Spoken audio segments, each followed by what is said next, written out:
Cuma lagi naik. Jadi janda bolong lagi naik loh. lagi naik. Harga jualnya per senti.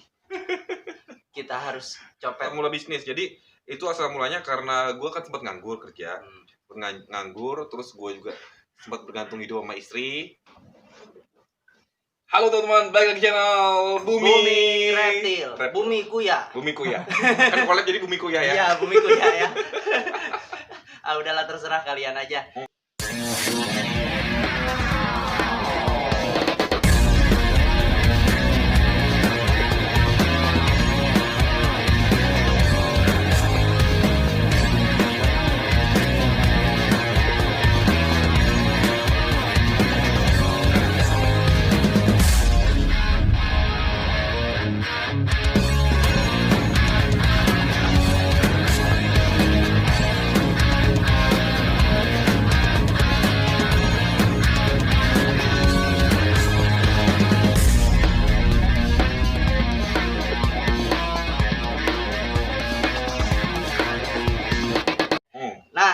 Untuk kali ini seperti janjinya Bang Iqbal di konten kita sebelumnya, gua mau banyak nanya nih Bang, sama Abang.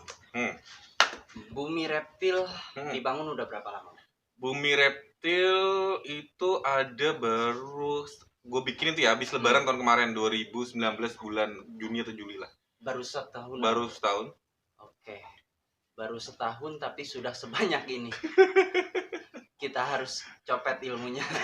Baru setahun gue aja baru setahun. Baru setahun ya, baru Bang? Setahun. Cuman untuk membangun si bisnis apalagi di dunia reptil yang lumayan keras ini, Bang.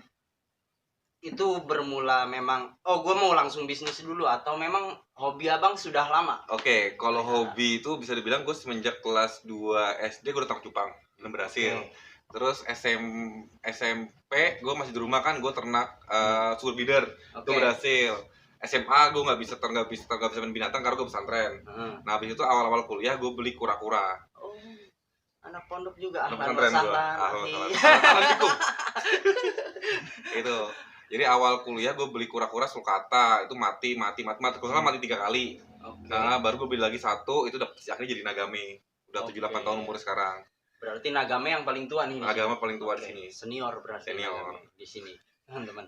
Dan kalau berarti sebenarnya si bisnis itu sendiri tidak bisa dibangun secara langsung ya, Bang ya.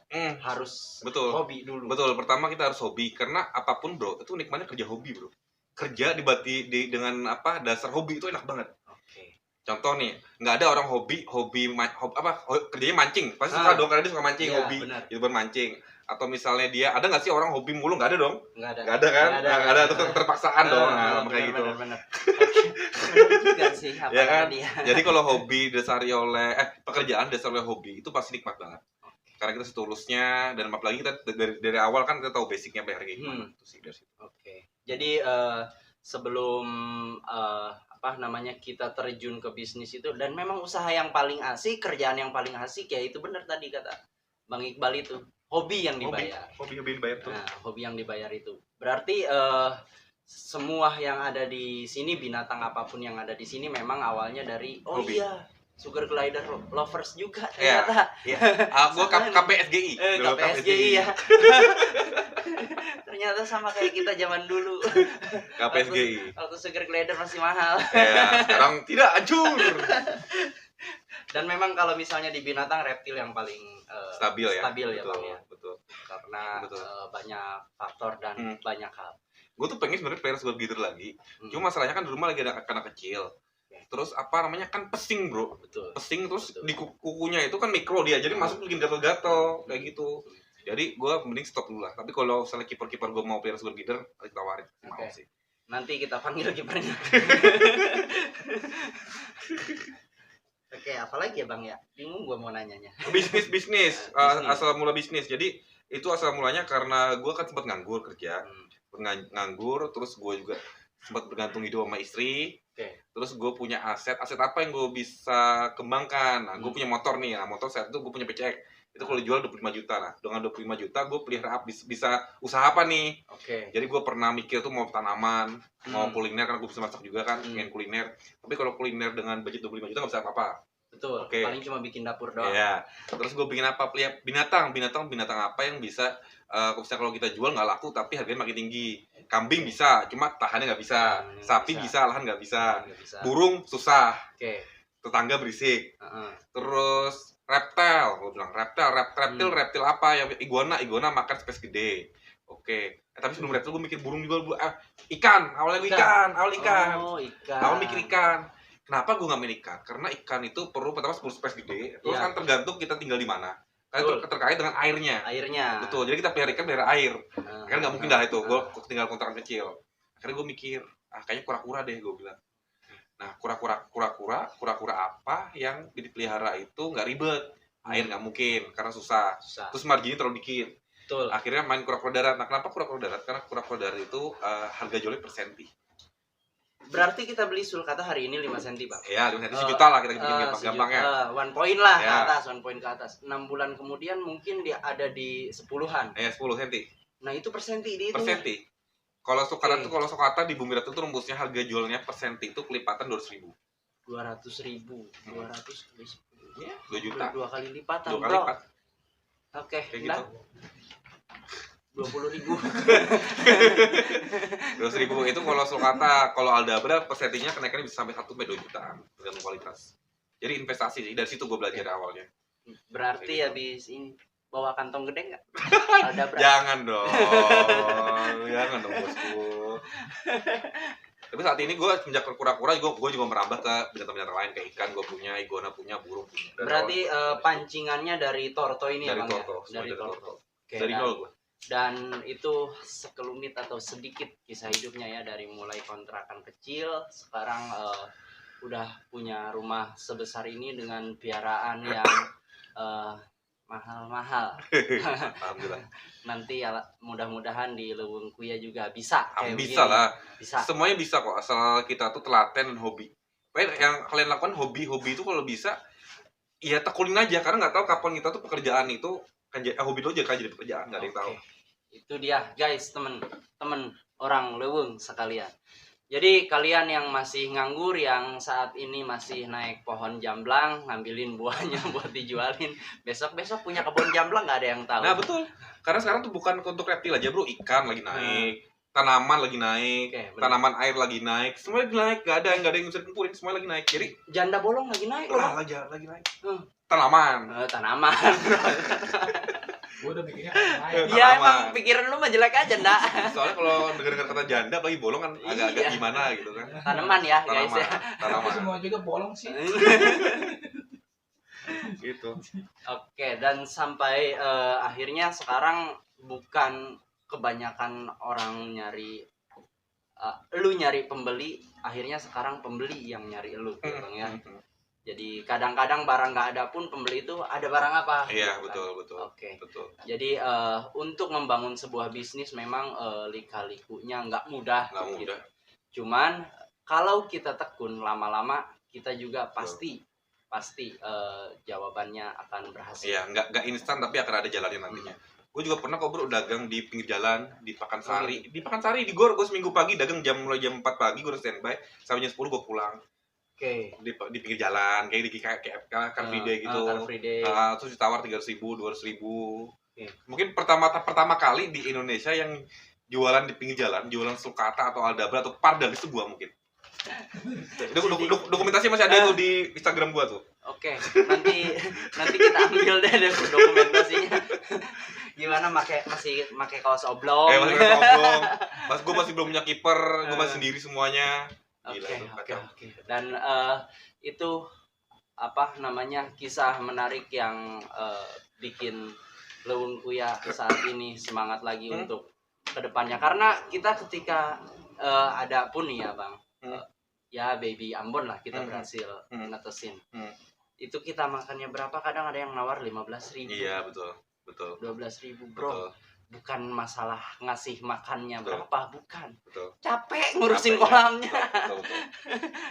Ya, jadi kalau nanya yang masuk akal aja lah, gitu kan. Dan ada gue punya cerita lucu dari pagi, ntar gue kirim screenshotnya ke kalian. Dari pagi ada yang WA gue, Bang, di Bumi Reptil jual ayam petelur nggak? Lu baca chat gue sih. Gue jawab kayak gini, bro, ini bumi reptil bukan bumi chicken gue bilang. Ada capturean dari gue kirim. Aneh itu sering kayak gitu tuh, nanya-nanya kayak gitu. Kacau banget itu. Dia kira ini peternakan unggas. Padahal reptil jelas bro ya kan unggas itu padahal kan.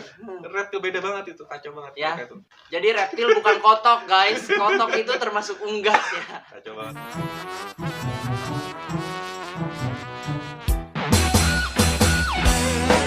Banget itu.